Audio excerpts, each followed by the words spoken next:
Students, in this topic, a revolt in the countryside, the Bombay Deccan. Okay, in chapter first, we saw the peasant revolt in the 19th century. Okay, in various parts of India against the moneylender and the grain dealers. One such revolt occurred in 1875 in the Deccan. We saw one such revolt in Supa, present Pune district. Which is mentioned in a book as well as in the source that are being given. So where the peasant from their surrounding area, they gathered and attacked the market center, that was the epicenter, where shopkeepers and the moneylenders they live. Okay, they burnt the bahikhatas, the account book, the debt bond. Some cases they set fire to the houses of the sahukars. So terrifying of this peasant sahukars fled away from the villages and moved to another place. It took several months for the British official to control the countrysides. Then a question arises, what was the reason behind these types of revolt in the countryside? Why did they burn the Bahikhata and why did they attack to the moneylenders and the shopkeepers? So first thing we should understand that these reasons are under the control of the colonial rule. Instead of this reason, if we talk, the India was under the control of the colonial rules. So keen on expanding is financial resources. Okay, the colonial government had to think why to maximize the land revenue. So here you can see the source of income was the revenue. So they they introduced the new revenue system, as we saw the permanent settlement in Bengal, in which the Jamidar was the owner of the land and the revenue was fixed. And if the Jamidar was not able to pay the tax, so the revenues, his Jamidari was auctioned. And if the value of the production increased or the price rise, then the British cannot claim any profit from the increased prices. So that was the another reason when the British official, they will devise policies. Their thinking is deeply influenced by the economist Ricardo. So according to the Ricardo, a landowner should have a claim only to the average income or the rent that prevailed at the time. When the land yielded more than the average rent or there is a surplus production, the state needed to be taxed. If tax were not imposed, the cultivator were likely to turn into rentiers. So the British official felt to have a different system that was called the Rayatwadi. Okay, was introduced in the Bombay, the Deccan. The revenue was directly settled. So if we talk about the Rayat, it was directly settled with the Rayas. Okay. So the revenue that was demanded in many places was very high. The revenue demanded was so high, it seems that impossible for the peasant to pay revenue, especially in those areas where there is a low rainfall or the less rainfall, and the if you talk, the quality of the soil is poor. So you can see in 1832 to 1832 and 1834, the famine strikes in the Deccans. The cattle and human die. So whatever left, it was difficult for them to survive and pay revenue. So they start borrowing money from whom? They start borrowing money from moneylender. You can see dependency on moneylender. So in the year 1840, peasants were indebtedness everywhere. In the year 1840 also, the British realized that the revenue system was very rigid. So what they did, the revenue demand was moderated and encouraged the peasant to expand cultivation or the agricultural land. For this also they needed what? The plows, the cattle, and to buy seeds and land they had to turn once against to the moneylender. They borrow money from moneylenders. Then comes the cotton booms. Okay, so you can see that cottons that was imported from America into the Britain. So you can see before the 1860, I think 3/4 of the cotton import into Britain from America in the manufacturing industries. Okay, but when the civil war that broke in the year 1861 to 1865, a wave of panic spread Britain. That raw cotton import from America fell to less than 3% from normal, and in 1861, when you can see there was 20 lakh bales was exported, each bales was 400 pounds. Now in 1862 only 55,000 bales were imported. So you can see, troubled by these questions, they eagerly looked for what? They eagerly looked for alternatives. Alternatives should sources of supply to India, supplies from India. That was the alternative source, and one such alternative to export cotton to Britain manufacturing industries. So in 1857, the Cotton Supply Association was founded, and before the Civil War broke in America in the year 1861 and 1859, the Manchester Companies was formed. Their objective was to encourage cotton production in every part of the world. So in Bombay, okay, you can see the cotton merchant. They visited the cotton district to assess supplies and encourage the cultivation of cotton. So the merchants, they were keen to secure or buy as much as cotton, okay, possible to meet the British demand. So they gave advance payment to the urban sahukars. So in turn they could give credit to the money lenders who promised them to secure the produce. When there is a boom in the market, credit flow easily for those who gave out loan feel secure for about their recovery. So this development had a profound impact on the Deccan countryside. Okay, because you know money, the Rayat or the Rayats, they borrowed money from money lenders. So now there was a limitless credit was available. Okay, in the Deccan countryside. Here you see that they were given 100 rupees as advance for every acre if they planted cotton. So these sahukars were ready to give long-term loans. So which resulted in the expansion of the cotton production as well as the American crisis continue.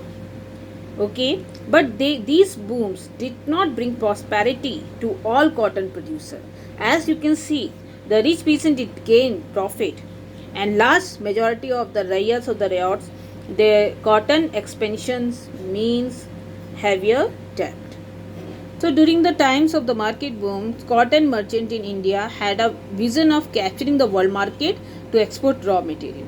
So by the years 1865, you can see the dreams comes over as the Civil War ended in America, and you can see cotton productions in America revived, and Indian cotton export to Britain that steadily declined. So these exports, there is a loss to the Indian peasants as far the exports merchants and the sahukars no longer they were excited to pay long term or to give long term credit. They could see that the demand for cotton falls and the cotton prices was slightly coming down. So they decided to close down their operation, restrict their advance to the peasant and demand repayment of debt. So they want the loan back as they gave money to the Rayat or the Rayat. So while the resulted, you can see here the credit dried up. Okay, and you can see the revenue demand here. It increased. The first settlement we seen in the years 1820 and 1830.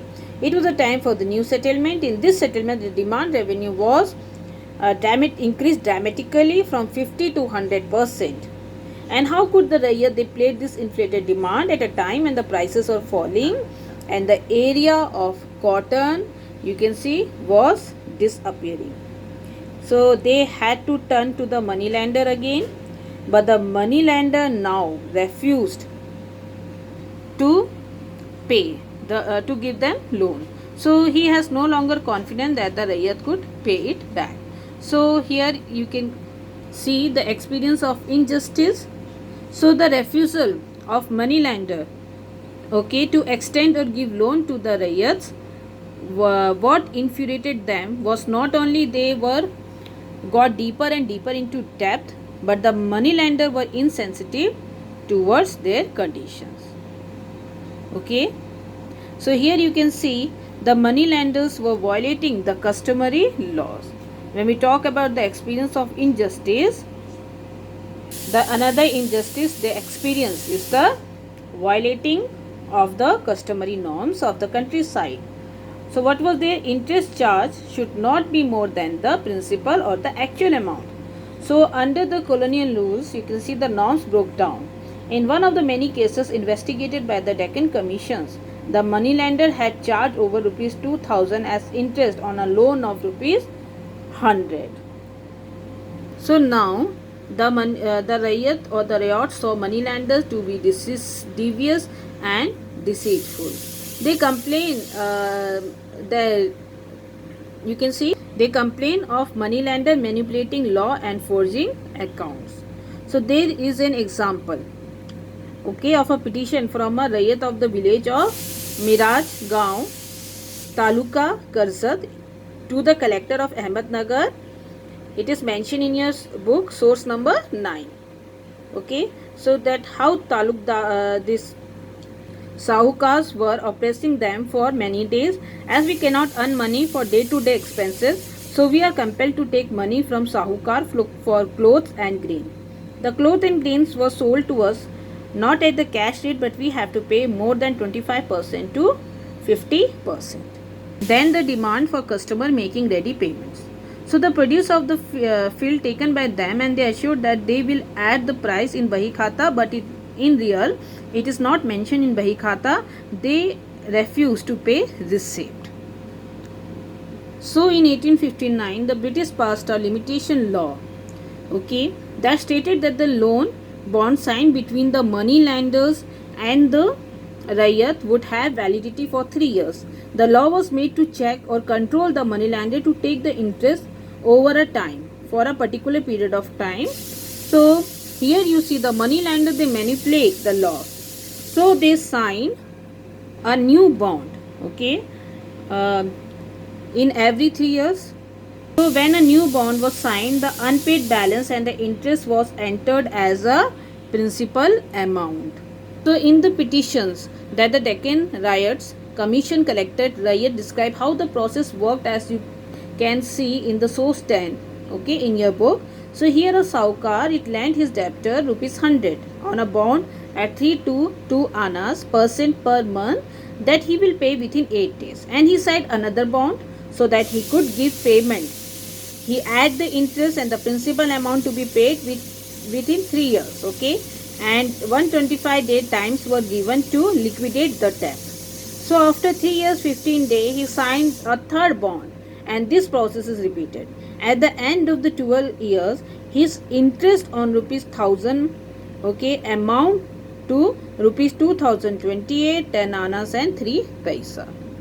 So you can see that how money lender use a varieties of other means to cheat the riots or riots. They refused to give receipts when loans were repaid, okay, enter the fake figures in bond, acquired the peasant, okay, harvest at low prices, and ultimately they seized the property of the peasant.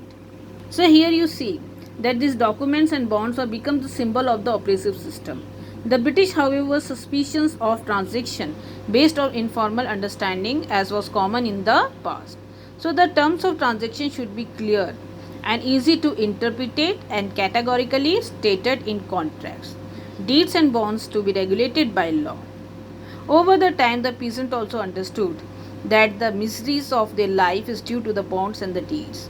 They were made sign on the bond paper, but they actually don't know what they were signing or putting thumb impression. They don't have any idea what was inserted in the bonds, but they don't have any choice because to survive they needed loan, and money lender were unwilling to give loan without legal bonds. So here you see the Deccan Riot Commissions. When the revolt spread in the Deccan, initially the Britishers was unwilling to see as anything serious, but the government of India, worried of the memory of the 1857, that pressurized the government of Bombay to set up a commission of inquiry to investigate, okay, into the causes of the riots. So the commission produced a report that was presented to the British Parliament in 1878. This report was referred to as a Deccan Riot Reports, provide historian a range of sources for the study of the riots. In the you can see the commission held inquiries in the districts where the riots spread. You can see they recorded a statement of the Rayat, the Sahukars and the eyewitnesses. They compiled the statistical data in which they on which there was revenue rates, prices and interest rate in different regions, and they compiled the report sent by the district collector. So if we look at the report, we have to remember that they are official sources and they reflect official concerns.